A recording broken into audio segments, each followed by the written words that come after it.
El juez Peter Grayson pensó que estaba sentenciando a un adolescente imprudente, hasta que el acusado comenzó a deconstruir el caso, con la precisión de un abogado experimentado. El aire dentro del juzgado de la ciudad metropolitana se sentía denso, casi asfixiante. Filas de espectadores llenaron la galería, murmurando entre ellos, mientras observan cómo se desarrolla la escena. La mesa del acusado parecía demasiado grande para el joven que estaba de pie junto a él. Manos en los bolsillos. La barbilla se levantó lo suficiente para demostrar que no tenía miedo. Tyler Banks, 19. Acusado de robo de auto y resistencia al arresto.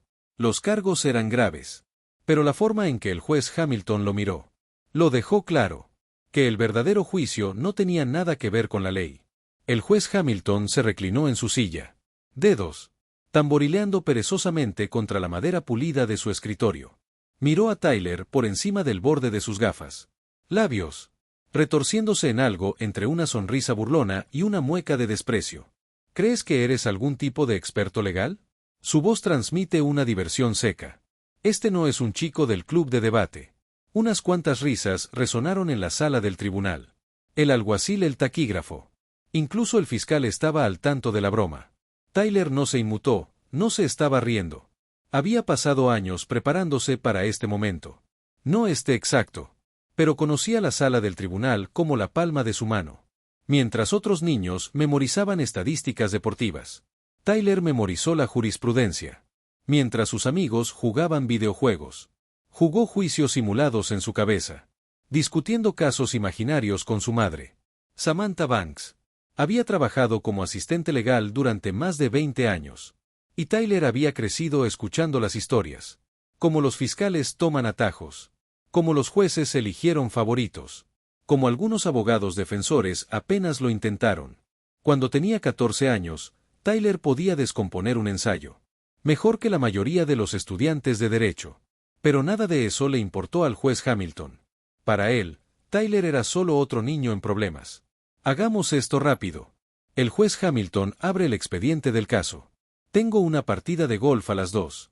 El público volvió a reírse. Pero esta vez algo cambió. Los labios de Tyler se curvaron en una leve sonrisa. Sonrisa casi imperceptible. Porque el juez Hamilton acababa de cometer su primer error. El fiscal Victor Turner se levantó de su asiento, con el aire de un hombre que ya había ganado. Su traje estaba impecable y su corbata estaba perfectamente anudada. Y su voz se escuchaba. La confianza ensayada de alguien que había pronunciado el mismo discurso 100 veces ante tu señoría. El Estado demostrará sin lugar a dudas que el acusado Tyler Banks fue atrapado con las manos en la masa en un vehículo robado. Un Chevy Camaro 2021. Reportado como desaparecido apenas horas antes de su arresto. Los oficiales lo persiguieron por el centro de la ciudad, donde supuestamente intentó huir. Antes de ser aprehendido, sus huellas dactilares fueron encontradas en el volante. Hizo una pausa para dar efecto. La fiscalía sostiene que la evidencia habla por sí sola. Las palabras cayeron con peso. La multitud en la galería se movió, susurrando entre ellos. En la superficie sonaba condenatorio. Un coche robado, una persecución y un arresto. El juez Hamilton miró a Tyler sobre el borde de sus gafas. Luego se volvió hacia Turner. Continúa. Turner caminó hacia el estrado del jurado. Sus zapatos lustrados haciendo clic contra el suelo. La defensa puede intentar convencerte que todo esto fue un malentendido. Que el señor Banks es un poco desafortunada víctima de las circunstancias. Se giró y miró fijamente a Tyler por primera vez. Pero seamos honestos. ¿Qué tipo de víctima huye de la policía? La tensión en la sala aumentó. El juez Hamilton se inclina hacia adelante, apoyando su barbilla en su mano. Tyler no parpadeó. Turner continuó hojeando una pila de papeles. Su señoría. Tengo aquí el testimonio del oficial Jonah Harris, que presenció personalmente al acusado al volante. Antes de intentar huir, se confirmó que el coche fue robado. El arresto se hizo por las reglas. El juez Hamilton exhaló por la nariz asintiendo. Me suena sencillo. Tyler se quedó en silencio mirando esperando. La abogada defensora Olivia Turner apenas había dicho 3 palabras. Desde que entró en la sala del tribunal. Ella se puso de pie ahora moviéndose nerviosamente. Su señoría, mi cliente. Tyler Banks. Ella se detuvo. Tyler puso una mano sobre su brazo, pidiéndole en silencio que volviera a sentarse. Y luego, por primera vez, Tyler habló: me representaré a mí mismo. Su señoría. La sala quedó en completo silencio. El juez Hamilton lo miró fijamente. Claramente me divierte. ¿Tú qué? Me defenderé, dijo Tyler con calma, su voz firme e inquebrantable. Un murmullo se extendió por la sala del tribunal. Las cejas del alguacil se dispararon. La sonrisa de Turner se desvaneció por un segundo, antes de soltar una risa aguda. Esto debería ser interesante. El juez Hamilton dijo reclinándose en su silla. Esto debería ser interesante. Pero nadie se reía. Cuando Liam dio su primer paso adelante, porque todo estaba a punto de cambiar. El peso de la sala del tribunal se asentó alrededor de Liam, mientras ajustaba su postura, sus manos todavía en sus bolsillos. Dejó que el silencio se prolongara un poco más, suficiente para hacerlos sentir incómodos. Entonces finalmente habló su señoría. Antes de empezar, me gustaría confirmar algo con la fiscalía. Harrison Carrington levantó una ceja, cruzando los brazos. Adelante. Liam dio un paso lento hacia adelante. Dijiste oficial David Mitchell. Personalmente me vio detrás del volante, antes de que me arrestaran, ¿correcto? Carrington exhaló bruscamente. Ya aburrido. Así es. Y ese testimonio está escrito en su informe. Por supuesto que lo es. Liam asintió. Luego se dirigió al juez Maxwell. Su señoría, propongo desestimar ese testimonio como prueba. El juez Maxwell lo miró con los ojos entrecerrados. ¿Por qué motivos? Liam sacó las manos de los bolsillos. Por primera vez. Y señaló hacia la mesa de la fiscalía. Porque el oficial Mitchell nunca me vio en ese auto. De hecho, ni siquiera estaba de servicio cuando comenzó la persecución. Un destello de confusión cruzó el rostro de Carrington. ¿De qué estás hablando? Liam dio otro paso adelante. Su señoría, si el tribunal me lo permite, me gustaría enviar una solicitud para verificar registros de GPS del oficial Mitchell de esa noche.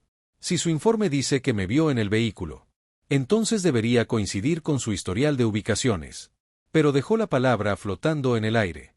Tengo la sensación de que no lo hará ahora. Los murmullos en la galería se hicieron más fuertes. El juez Maxwell frunció el ceño y miró hacia Carrington. El concejal Carrington se aclaró la garganta.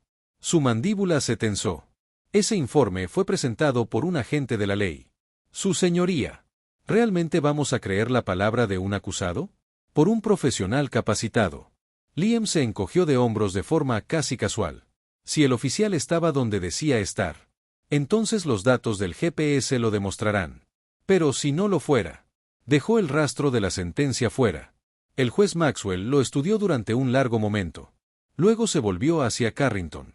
¿Tiene la fiscalía algún problema en verificar los registros GPS de los oficiales? Carrington dudó. La pausa fue lo suficientemente larga. El jurado notó que la galería notó. Y lo más importante es que el juez se dio cuenta. Liam respiró profundamente. Había pasado años viendo juicios, estudiando las tácticas de los fiscales, la forma en que jugaron con el sistema.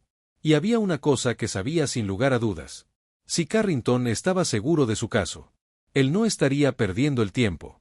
El juez Maxwell se frota la sien. El concejal Carrington finalmente negó con la cabeza. No hay objeciones, su señoría. Pero el cambio ya había comenzado. Por primera vez, la sala del tribunal ya no reía. La sala del tribunal estaba en silencio, pero la tensión era fuerte. Carrington barajó sus papeles. Su pulida confianza se está resquebrajando en los bordes. Su señoría, mientras esperamos los registros del GPS. El hecho es que las huellas dactilares del acusado se encontraron en el volante del vehículo robado. Liam asintió levemente, su rostro era ilegible.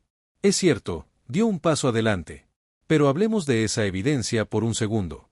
El juez Maxwell levantó una ceja, haciéndole un gesto para que continuara. Liam se volvió hacia el jurado, haciendo contacto visual con cada uno de ellos. La fiscalía quiere que usted crea que, encontrando mis huellas dactilares en un coche, significa que lo robé. Esa es la historia que están vendiendo. Pero pensemos en esto lógicamente. Respiró profundamente y mantuvo el tono calmado y controlado. Digamos que entras en una tienda departamental. Y probarte una chaqueta, metes las manos en los bolsillos. Quizás cierres la cremallera. Luego vuelve a colocarlo en el estante y sal. Unas horas después, alguien roba esa chaqueta. ¿Sería el hecho de que tus huellas dactilares estuvieran en él? Quiere decir que lo robaste. Algunos jurados intercambiaron miradas. Alguien en la galería murmuró algo. En voz baja. Liam no les dio tiempo para recuperarse. El coche en cuestión estaba estacionado afuera de un 7-11 horas antes del presunto robo. Estaba dentro de esa tienda con 3 amigos. Y sí, cuando pasamos por el coche, me apoyé en él. Incluso abrí la puerta porque ya estaba desbloqueada. No pensé mucho en ello. No tomé el coche, no lo conduje. No robó nada de adentro. Solo un momento tonto de curiosidad. Lo dejó reposar por un segundo. Entonces, con una voz que cortaba el silencio como un bisturí, él preguntó, ¿tocar algo te convierte en un criminal? Garrington se aclaró la garganta, hojeando sus notas, buscando algo, cualquier cosa, para recuperar el control. Liam no había terminado, y ya que estamos en el tema, hablemos de cómo se realizó ese análisis de huellas dactilares. Se dirigió al juez Maxwell. Su señoría fue el especialista forense de este caso. Citación para testificar. El juez Maxwell parpadeó sorprendido por la pregunta. Miró a Carrington y el fiscal dudó. Luego respondió de mala gana. No, los labios de Liam se presionaron juntos. Bueno, déjame aclarar esto. El Estado está utilizando evidencia forense para intentar condenarme. Pero ni siquiera se molestaron en llamar al experto. ¿Quién procesó esa evidencia? No tengo oportunidad de interrogar, preguntar sobre la cadena de custodia, o cuestionar la exactitud del análisis. No creyeron que fuera necesario. Para traer al verdadero especialista. ¿Quién procesó la evidencia? No tengo oportunidad de interrogar, preguntar sobre la cadena de custodia, o cuestionar la exactitud del análisis. La mandíbula de Jonathan se tensó. Él asintió como si eso fuera todo lo que necesitaba oír. Interesante la versión del juez Harold Thompson. Pellizcando el puente de su nariz. Era la mirada de un hombre. Al darme cuenta de que este caso no era una victoria fácil. Había asumido que sería.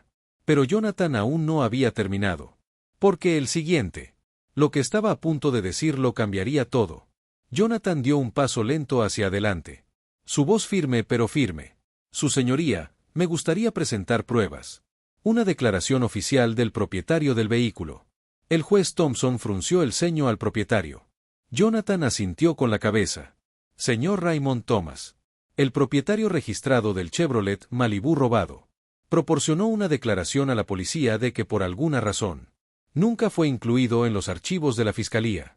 Y creo que sé por qué recurrió a Michie Carrington. ¿Recuerdas lo que dijo el señor Thomas a los oficiales? La noche en que denunciaron el robo de su coche. La mandíbula de Carrington se apretó. Él sabía exactamente lo que venía.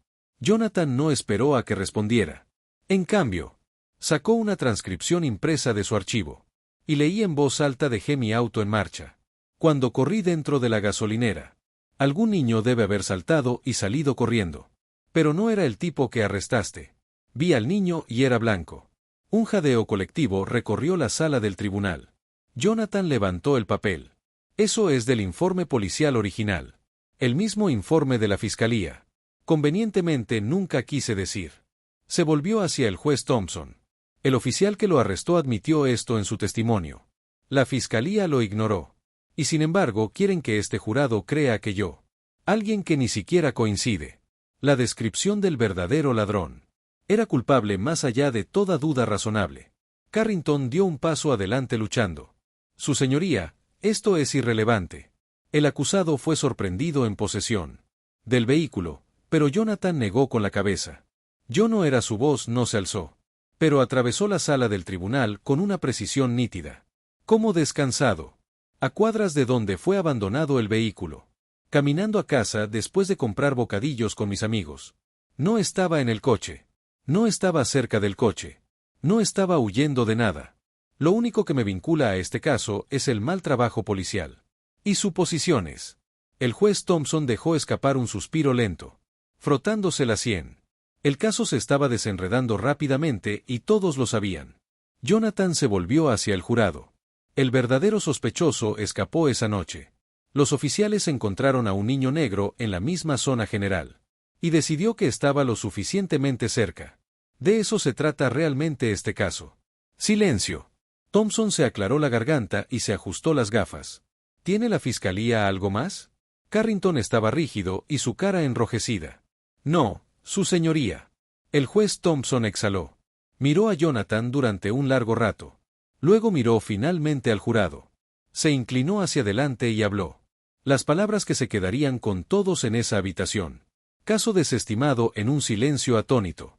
Entonces estalló el caos en la mitad de la sala del tribunal. Algunos con incredulidad, otros con silencioso alivio. La galería se agitó. Reporteros garabateando en sus cuadernos. Jonathan no se movió de inmediato.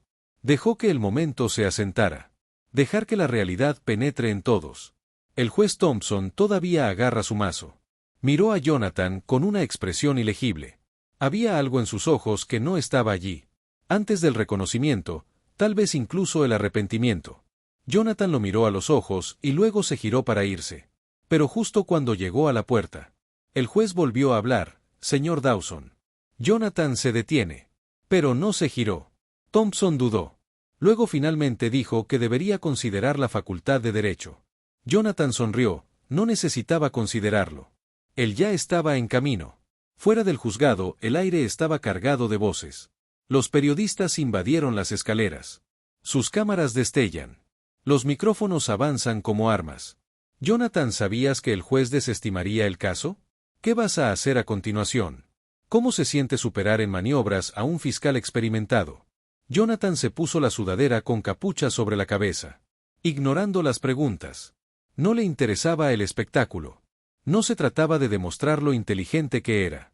Se trataba de algo más grande. Su madre Denise Dawson. Lo estaba esperando al pie de las escaleras.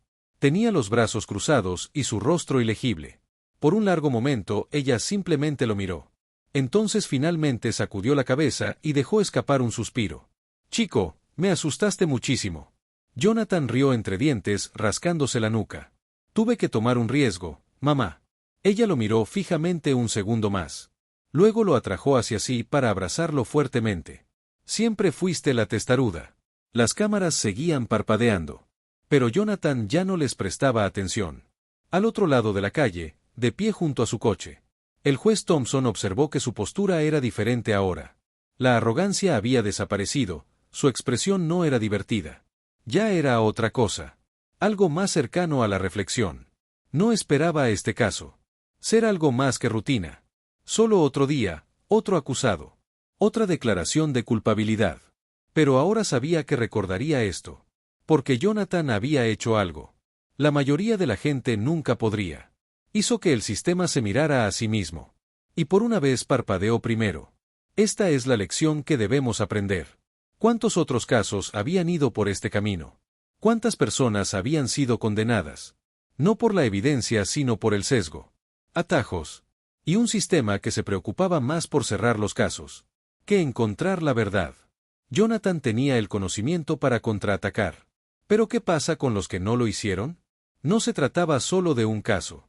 Se trataba de todos ellos y él sabía lo que tenía que hacer a continuación.